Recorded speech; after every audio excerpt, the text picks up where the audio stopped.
आज माघ शुद्ध दशमी निमित्त जवळपास 3.5 ते 4 लाख भाविक पंढरपूरमध्ये दाखल झालेले आहेत। विठ्ठलाच्या दर्शनाची रांग गोपाळपूरच्या 8व्या पत्रा शेडपर्यंत गेलेली आहे।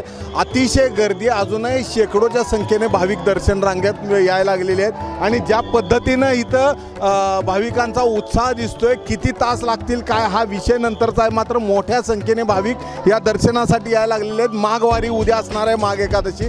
सर, माघ सोहळ्यासाठी ज्या पद्धतीने गर्दी जमलेली आहे, कशा पद्धतीची सुविधा आहे? माघवारी उद्या आहे आणि ही माघवारी आता आपण पाहतोय की प्रचंड गर्दी भाविक या पंढरी नगरीमध्ये दाखल झालेले आहेत। साधारणपणे 5 ते 6 लाख भाविक उद्या या माघ एकादशीला असतील असा अंदाज प्रशासनाचा आहे। जिल्हा प्रशासन आणि मंदिर प्रशासनातर्फे येणाऱ्या भाविकांच्या सुखसोयीसाठी आपण 10 पत्रा शेडची निर्मिती केलेली आहे।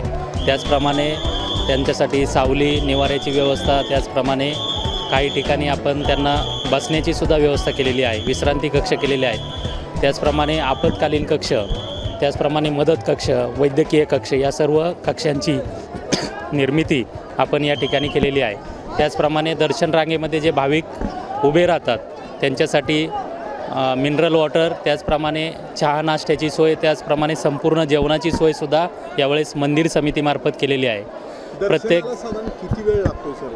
आज पाहिलं तर आज दर्शनाला 8 ते 10 तास दर्शनासाठी लागत आहेत आणि अजूनसुद्धा त्याच्यामध्ये आपण पाहतो की आषाढी कार्तिकीला आपण 24 तास दर्शन चालू ठेवतो, परंतु माघवारीला तसं नसते। आपल्या ज्या नित्यपूजा असतात, दिवसभराच्या पूजा असतात, त्या चालू असतात, त्यामुळे दर्शनाचा कालावधी हा कमी असतो। त्यामुळं 8 ते 10 तास आज या ठिकाणी दर्शनाला लागत आहे। साधारण सकाळी 6ला सुरू होईल तर रात्री 12पर्यंत चालेल दर्शन? हो, सकाळी 6ला सुरू झाल्यावर रात्री 11, 11:30पर्यंत दर्शन सुरू राहील। एकंदर या सगळ्या भाविकांना काय ज्या अडचणी येऊ शकतात त्या दृष्टीने काय यावेळेला वेगळं काय केलेलं आहे? भाविकांना ज्यावेळेस आपण 8 ते 10 तास उभं राहतो त्यावेळेस सर्वात महत्त्वाचं म्हणजे स्वच्छतागृह, त्याचप्रमाणे त्यांना मध्ये विश्रांती कक्ष, त्याचप्रमाणे यावेळेस आपण केवळ खिचडी न देता संपूर्ण जेवणाची व्यवस्था केलेली आहे।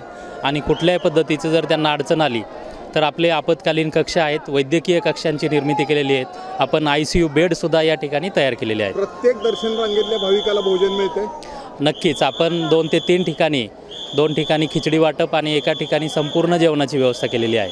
त्यामुळं 8 ते 10 तासांमध्ये 2 ते 3 वेळा त्यांना अन्न मिळेल अशी व्यवस्था केलेली आहे। उद्या एकादशीला काय दिलं जाणार? उद्या एकादशी निमित्त उपवासाची खिचडी आपण आणि चहा त्याचं नियोजन केलेलं आहे। तर हे होते कार्यकारी अधिकारी राजेंद्र शेळके सर। ज्या पद्धतीनं भाविकांची संख्या आहे हे पाहता यंदा पहिल्यांदाच मंदिर समितीनं माघी यात्रेमध्ये प्रत्येक भाविकाला जेवणाची आणि नाश्त्याची सोय केलेली आहे। प्रत्येकाला मिनरल वॉटर म्हणजे मिनरल वॉटरच्या बाटल्या दिल्या जात आहेत आणि चहाची व्यवस्था केली जात आहे। त्यामुळं 10 ते 12 तास रांगेत उभारणं भाविकांसाठी त्रासदायक होणार नाही याची काळजी मंदिर समितीने घेतलेली आहे। आणि आज हे दर्शन रांगेत उभारलेल्या भाविकांना आता यानंतर 10 ते 12 तासांनी विठ्ठलाचं दर्शन होणार आहे। कॅमेरामन सचिन जाडेसह सुनील देवाण, एबीपी माझा। एबीपी माझा, उघडा डोळे बघा नीट।